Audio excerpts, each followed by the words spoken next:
Good morning friends. আজকে আমি আর আমার ওয়াইফ তাজপুরের উদ্দেশ্যে রওনা দিলাম ভোর 3:30টার দিকে। আমাদের রাস্তায় উঠেই আমাদের এই গাবতলা বাজারের সম্মুখীন হতে হলো। এত ভিড়, আজকে শনিবার ছিল, তাই এই বাজারে আজকে হাটবার। সকাল ভোরবেলা থেকেই সব পাইকারি ব্যবসাদাররা চলে আসে। পাইকারি বাজার তো, তাই এখান থেকে সব জায়গায়, কলকাতায় বলো, হাওড়ায় বলো, সব জায়গায় এখান থেকে সবজি প্যাকেট হয়ে চলে যায়। আর ওই জন্যে খুব জ্যাম এই রোডটায়। এখন আমাদের এখানে অনেকক্ষণই জ্যামে থাকতে হয়েছে, প্রায় 10-15 মিনিট ধরে এই ছোট বাজারটা পার করতে হয়েছে। তো যেই বাজারটা পার করে গাড়িটা একটু টেনে দিলাম, কারণ আমাদের জন্যে আরও 3জন অপেক্ষা করছে ভোজেরহাটে। তারাও সকালে বেরিয়েছে, তারা ভাঙড় থেকে ভোজেরহাট পর্যন্ত আসবে, আর আমি আর তোমাদের বৌদি আমাদের পোলেরহাট থেকে গাবতলা হয়ে ভোজেরহাটে যাব। ভোজেরহাটে গিয়ে আমাদের সবার মিট হবে। তো আমরা ভোজেরহাটে পৌঁছে আমাদেরই সেই দাঁড়াতে হলো। দাঁড়িয়ে দুজন মিলে একটু ছবি তুললাম। তারপরেও তারা এলো। এই যে এরা দুজন আমার ভাই আর ভাইয়ের বউ, দুজনের দেখা হলো। আর একজন এখনও পিছনে আছে, সে একটু লেট করে সব কিছুতে। তার ব্যাগ খুলে যায় গাড়িতে, আমাদের বাইকে করে গেলেই ব্যাগ খুলে যায়। সে আবার একটু দাঁড়ায়, ব্যাগ ঠিক করে, তাই জন্যে তার একটু লেট হয়। কিন্তু আমরা 3জন এগিয়ে যাচ্ছি, সে পিছনে আস্তে আস্তে আসছে। রাস্তার সৌন্দর্যটা দেখো কত সুন্দর। রাতে ভোরবেলার আকাশে আমাদের ঘটপুকুর টু সায়েন্স সিটি যাওয়ার রাস্তা, পুরো ফাঁকা রাস্তা ছিল তখন, আর আলোতে হেভি সুন্দর লাগছিল। এই যে চলে এসছে আমাদের লেটুবাবু, আমাদের আর এক ভাই চলে এসছে। এবার আমরা 5জনে একসঙ্গেই যাব। আমাদের 3টে বাইক আছে, তার মধ্যে 2টো হচ্ছে মিটিওর আর একটা হচ্ছে এফজেড। তা দুজন আমি আর আমার ওয়াইফ, আমার ভাই আর ভাইয়ের ওয়াইফ, আর এই এক ভাই এক সিঙ্গেলে যাচ্ছে। তা রাতের এই রাস্তাটা খুব সুন্দর লাগছিল। আমাদের এখান থেকে এখনো পর্যন্ত আমি আমার বাড়ির থেকে এখনো পর্যন্ত 10 কিলোমিটার মতো এসছি। আমাদের এখনও 198 কিলোমিটার যেতে হবে, অনেকটাই রাস্তা। তারপরে এই রাস্তায় একটু চায়ের দোকান খুঁজতে এখানটায় চা খেতে আমরা একটু দাঁড়ালাম।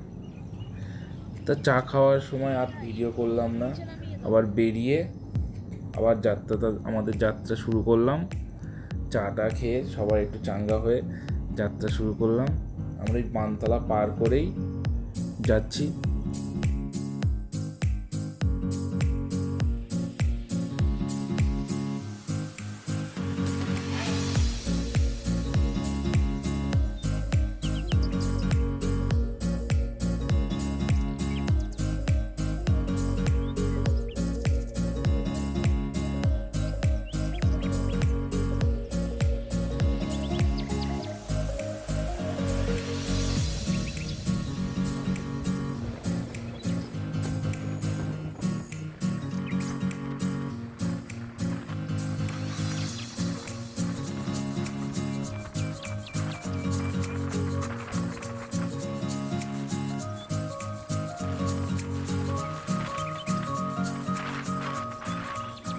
আমরা ফ্লাইওভারের উপর দিয়ে যেতে পারলাম না, কারণ তখনও 7টা বাজেনি, তখন বাজে হয়তো 5টা। সেই কারণে ফ্লাইওভারের উপর দিয়ে বাইক নিয়ে যেতে পারলাম না। আর ফ্লাইওভারে সকাল 7টার পর থেকে উঠতে পারবে 10টা অবধি, রাত 10টা অবধি। আমরা এবারে দ্বিতীয় হুগলির উপরে উঠবো। আমার এই ফার্স্ট টাইম দ্বিতীয় হুগলিতে বাইক নিয়ে এর আগে কোনো দিন আমি বাইকে করে দ্বিতীয় হুগলি সেতুর ওপরে যাইনি। এর আগে যতবার গিয়েছি প্রাইভেট কার অথবা বাসে করে। তাই আমি খুব এক্সাইটেড আছি হুগলি সেতুর ওপরে ওঠার জন্য, উঠে চারিদিকটা দেখার জন্য কেমন লাগে 360 অ্যাঙ্গেলে। কারণ বাসে যখনই গিয়েছি জানলার ধারে বসে এক সাইড দেখতে পারতাম, বা 4 চাকায় যখন গিয়েছি তখনও আমি এই এক সাইডে বসেই দেখেছি, কিন্তু বাইকে যখন যাচ্ছি আমি 2 সাইডেই আমি দেখতে পাই। সেই জন্যে এছাড়া ভোরবেলার আকাশে খুব সুন্দর মনোরম দৃশ্য, নিচে দিয়ে গঙ্গা বয়ে গেছে, সূর্য উঠবে ভাব, কিন্তু মেঘলা আকাশের জন্যে সূর্যমামা এখনো দেখা দেয়নি। তো বন্ধুরা চলো, আমরা দ্বিতীয় হুগলি সেতু পার করেই একটা টোল গেট পড়বে, সেটাকে পার হতে হবে। আমাদের তো বাইক, তাই আমাদের কোনো টোল দিতে হয় না। বাইকে যারা যায় তাদের কোনো টোল দিতে হয় না।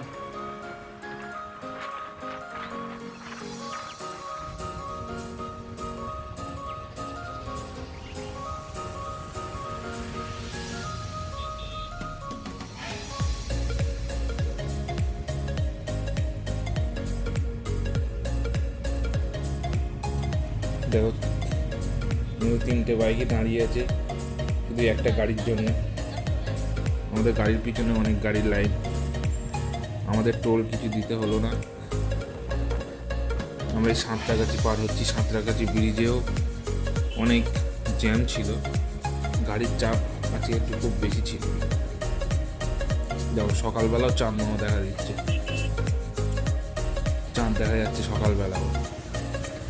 তখন কটা বাজে? তখন হচ্ছে 5:30 বাজে, 5:30 বাজে হয়তো। সাঁতরাগাছি খুব কষ্টে পার করে আবার 6 লেন রাস্তায় ঢুকে গেলাম। এবার একটু গাড়িটা টেনে দিতে হবে, নাহলে আমাদের পৌঁছতে অনেক লেট হয়ে যাবে। আমাদের এবার হল্ট হবে কোলাঘাটে একটু টিফিন করবো, করে তারপরে আবার ওখান থেকে বেরোবো। আমাদের এখান থেকে কোলাঘাট পৌঁছতে তোমার 1 ঘন্টা মতো লাগবে হয়তো। সামনে একটা টোল আছে, টোল গেট, এটাও পেরোতে হবে। এতেও আমাদের কোনো টোল লাগবে না, বাইক যাওয়ার জন্য আলাদা পুরো রাস্তা, আমাদের টোল দিতে হবে না। তাই আমরা সাইড দিয়ে বেরিয়ে যাব। ঠিক আছে বন্ধুরা, তোমরা তো তখন রাস্তার ভিডিও এনজয় করতে করতে চলো আমাদের সাথে।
আমরা কোলাঘাট পৌঁছে গেছি। এই যে আমাদের কোলাঘাট ব্রিজের ওপরে আছি। কোলাঘাট ব্রিজ পার করে কোনো একটা রেস্টুরেন্টে দাঁড়িয়ে আমরা আমাদের ব্রেকফাস্টটা করব, তারপরে আবার রওনা দেবো।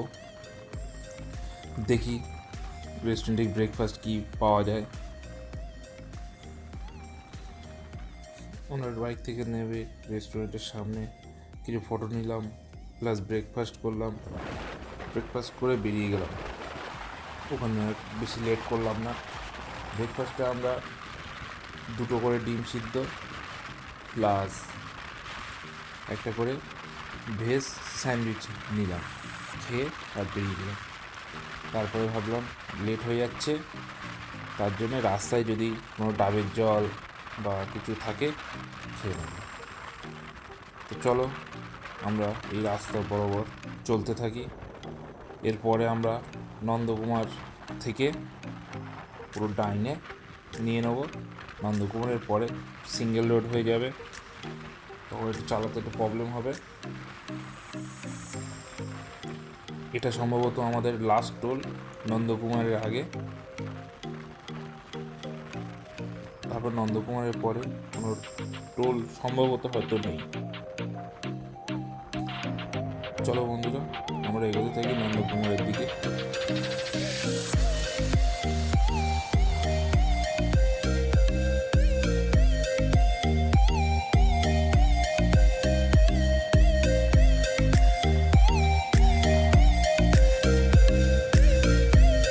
আমরা নন্দকুমার মোড় পৌঁছে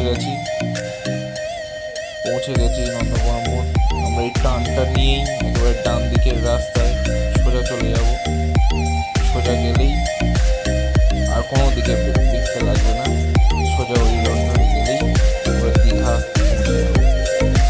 বাট আমরা দীঘা যাচ্ছি না, আমরা যাবো তাজপুর। দীঘা 10 কিলোমিটার আগে থেকে আমরা বাঁ দিকে ঢুকে যাবো শঙ্করপুরের দিকে। চলো আমরা এই সিঙ্গেল রোডটা একটু সাবধানে চালাতে হবে আমাদের, কারণ এখানকার বাসগুলো খুব রিক্সে চালায়, খুব জোরে যায়, এরা কাউকে মানে না, বিশেষ করে ছোটো গাড়িগুলো। আমরা এই একটা ব্রিজ পেরোচ্ছি, এটা কত সুন্দর মন্দির।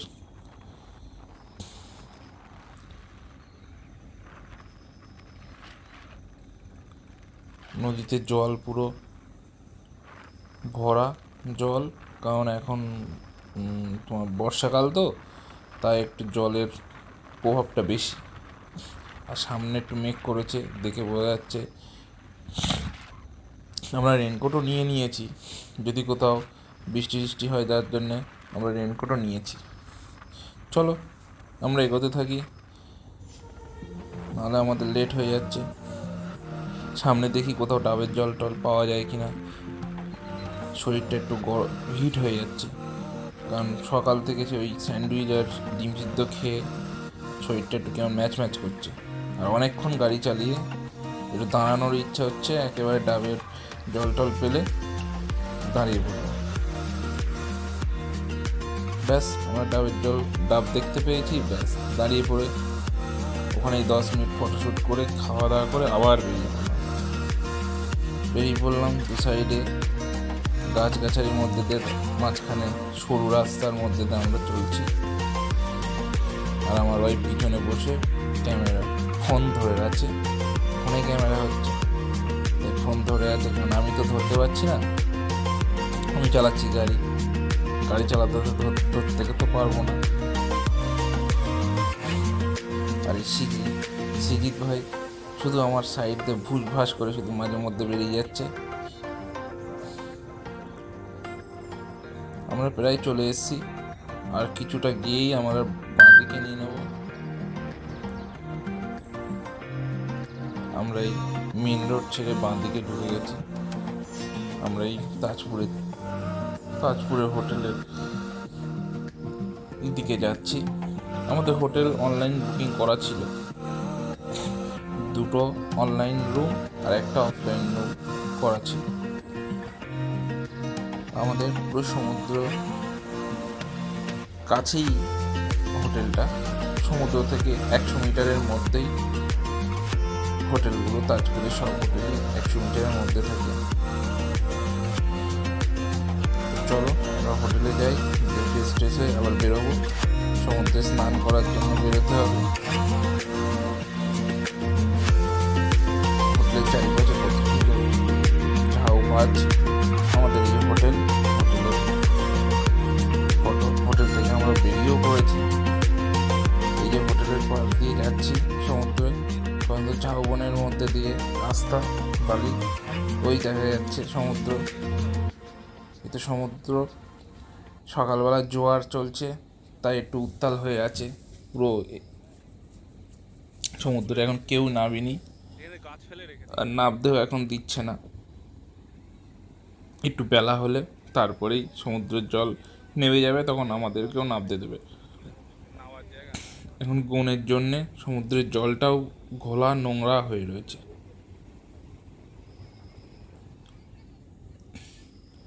আমরা অর্ধেক পা পর্যন্ত নেমে গেছি, নামতেও ইচ্ছা করছিল না, কারণ জলটা একটু নোংরা নোংরা লাগছে, কারণ এই সাইডটাই নোংরা ছিল। সব বাদ দিয়ে ভুলে গিয়ে আমরা লাস্টে নেমে পড়লাম। এরা আবার ফটোশ্যুট করছে, আমাকে ফটো তুলতে হচ্ছে, ওই জন্য আমিও ফটোতে নেই। সিজিৎ সোজা পিছন দিক দিয়ে ওপরে উঠে গেছে, আর এরা তিনজন নিচে দাঁড়িয়ে পোজ দিচ্ছে, আর আমি এখানে। তারপরে এখানে চ্যান ধ্যান করা হয়ে গেলে আমরা রাত্রিবেলা একটু আরেকবার বিচের ধারে এসে আমাদের রাতে সব খাওয়া দাওয়া কমপ্লিট করে এখানে একটু হাওয়া খাচ্ছিলাম। এরপরে আবার কালকে দেখা হবে। টাটা, গুড নাইট বন্ধুরা।